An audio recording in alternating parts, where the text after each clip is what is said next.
Certainly his books are larded with great female role models. Dorothy Gale goes without saying. Glinda the Good, Princess Ozma, right down the line. And then even the animated objects like Scraps the Patchwork Girl and the Glass Cat. These are all very strong-willed females that Baum put into fantasy, and probably not knowing they'd be role models, but maybe hoping they would be in a little way. And right now we're going to talk a little bit about the quintessential Dorothy. There have been a lot of Dorothys in the movies and in cartoons over the years, but nobody comes close to what Judy Garland did with that part. And over the years, one of the great good friends of the Chittenango Festival is a young man who we have watched go through medical school now and become a doctor, but at the same time he's done that, he has also assembled one of the greatest Garland collections around. And one of the great focal points of that collection is the fact that he's assembled and refurbished and renewed and preserved some of the costumes she wore in the movie. His costumes are on display all weekend up at the All Things Oz Museum on Genesee Street. Do not miss them. But he added a costume this year. Ryan J., I'll tell you about him in a minute. Thank you, John. It's very exciting. We're all here together for the love of Oz, and it's so great to see. If you haven't seen Jonathan Sureshecan's collection before, it's amazing.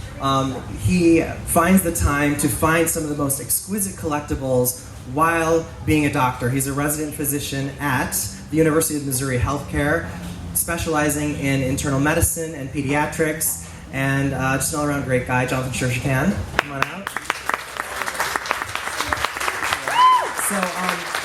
John's going to have, he's going to do a slideshow presentation to talk about his restoration process for this new acquisition to his collection. But first, I just, knowing that we'd have the chance to chat here today, I wanted to ask you a couple questions that I thought maybe some people here would have as well. And, there are a lot of people who collect Wizard of Oz items and things associated with the things that they love. One of my favorite collectors is here, Tori, with her Wizard of Oz vlog, who I'm obsessed with. Check it out on YouTube. But, we collect memorabilia, we collect, posters or licensed materials. How do you come to collect costumes? Those are harder to find. I don't discriminate, really. I collect anything Judy. So if anybody has anything, I'm looking. I just sort of fell into costumes, actually. A friend of mine had a piece for sale, and I bought it from him, and then it sort of skyrocketed from there. I think that costuming is really special because it takes you right there onto the set, and it's very personal and something that really connects you with the movie and that moment and that actress. So I think costume is just really fun to collect, and maybe more fun than other things. But I think it's like if any of us have ever been to like a wax museum and you see like the real life 3D replicas of actors, and there's some great ones of Judy. There's one as Dorothy in the Hollywood one, and but you get to see what somebody looked like in 3D, and seeing your costumes in person, although we're not allowed to touch them, that's the first thing you want to do is touch it, right? It's the closest you can get. But neat seeing, like the waist size and the height and the stature, and what are some of your reactions to some of the pieces you have when you saw them in person? I think one of the great things about Judy is that you don't necessarily notice what she's wearing because you're paying attention to the character. For example, when you see her in The Wizard of Oz, you don't see Judy Garland wearing a gingham skirt and red shoes. So what you see in front of you is Dorothy. And I think that I get that same reaction when I see her costumes. It doesn't impress me by the fashion or the clothes. It impresses me because it reminds me of her, and it reminds me of that performance, and that's sort of what it means to me, or what it sort of inspires. An essence and energy. Yeah. And now, what you're going to be unveiling today, you have a newly acquired costume. Yes. And you went through a really great restoration process for it. Right. But yes. Before we get to how you did that, and I know you have a presentation for it, when collectibles are worth money based upon what they're valued at, what someone's willing to spend for it, but when you restore something, so it's not its original mint condition, let's say, when it's restored, does the value go up compared to what the condition was when you first found it? That's sort of a tough call, and I think it depends on your perspective. For me, whenever we look at this costume, when we talk about it, you'll see it's so far removed from what it was that I think restoring it or bringing it back to its original look will increase its value. And what's your favorite Judy movie aside from The Wizard of Oz? It's really hard. It depends on the day. Probably the pirate, but I don't know. Okay. Yeah, that's a good one. Was it The Wizard of Oz that first introduced you to Judy and brought you to? Of course, yes. Do you have anything from that film that's not just like a typical merchandised collectible? I think what I have from the film that I love the most is her scrapbook from when she promoted The Wizard of Oz. So they assembled this scrapbook for her, the publicity department at MGM, of all of the clippings and the photographs of an East Coast publicity tour that she and Mickey went on to promote the film. And so it's just hundreds of clippings and photos and a poster and radio scripts, and it shows just how exciting of a time that was for her and how huge of a campaign it was. I think that one of the most recognized and celebrated collections in Wizard of Oz history is Willard Carroll's. And if you could inherit one item from his collection, what would you choose? The hourglass. The hourglass? Yeah. That's awesome. All right, well, you've made a multimedia presentation for the restoration. Why don't you tell everybody where this is from, which film, and enjoy it. Yeah. So the dress is from the Harvey Girls, and then we'll go ahead and just go through the first photo. Do we have a clicker, or am I just gonna wave? Just wave. Okay. So I say this about every movie. The Harvey Girls is one of my favorite movies. It's a Western musical. It was released in 1946. It stars Judy with really wonderful people: Ray Bolger, Angela Lansbury, Sid Charisse, just an amazing cast. And one of the highlights of the film is this musical moment where she performs with the Harvey Girls, and then she engages in a dance with Ray Bolger, the Scarecrow from The Wizard of Oz, and she sings a wonderful ballad, a wonderful song, and then we have another photo. And here is a backstage photo. I believe it's in Judy's dressing room.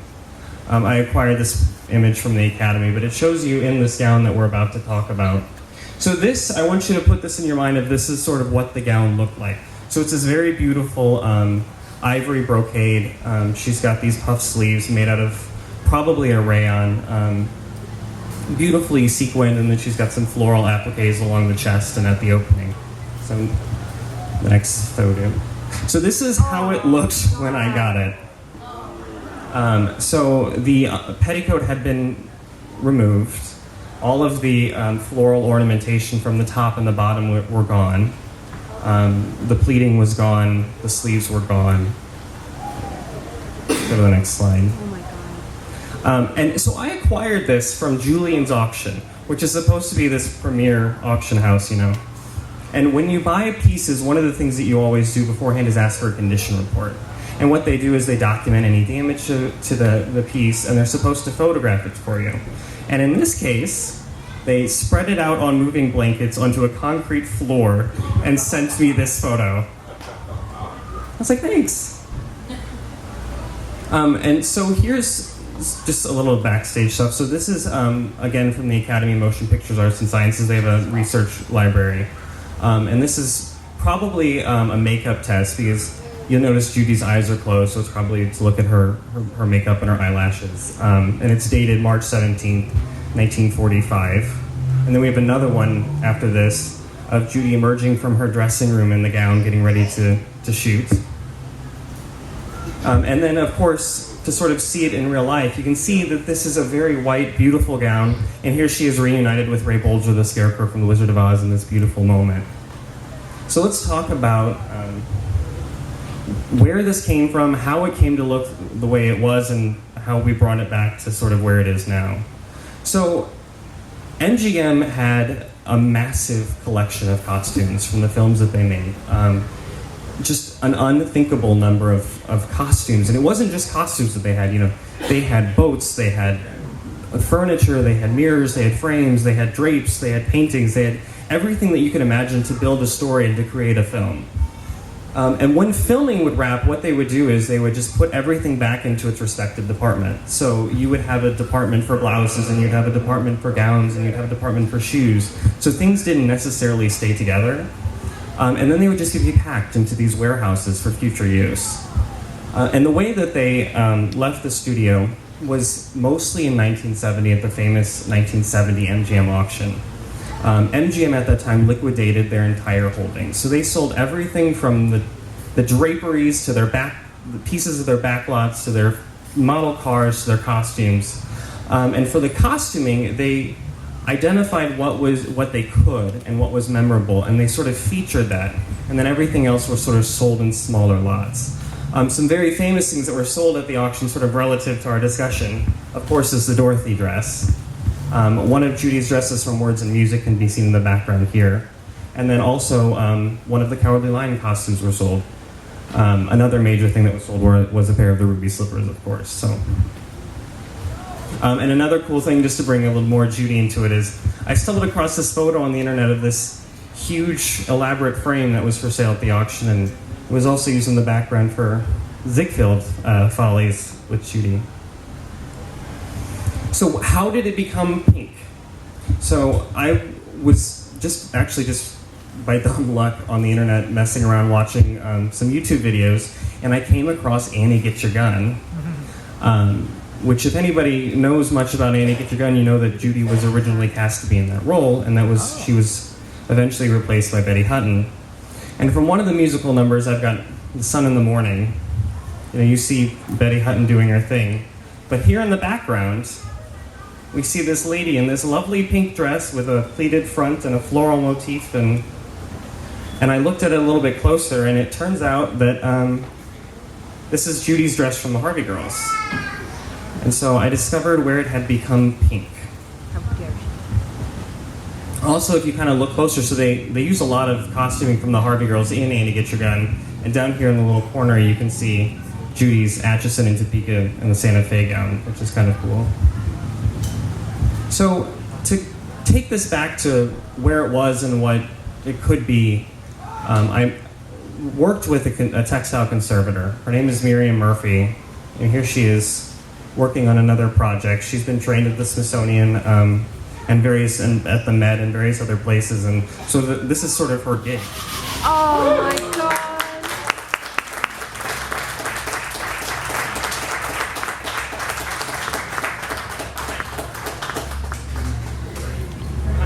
A long way from that dish rag, right? So that's sort of the story of the gown.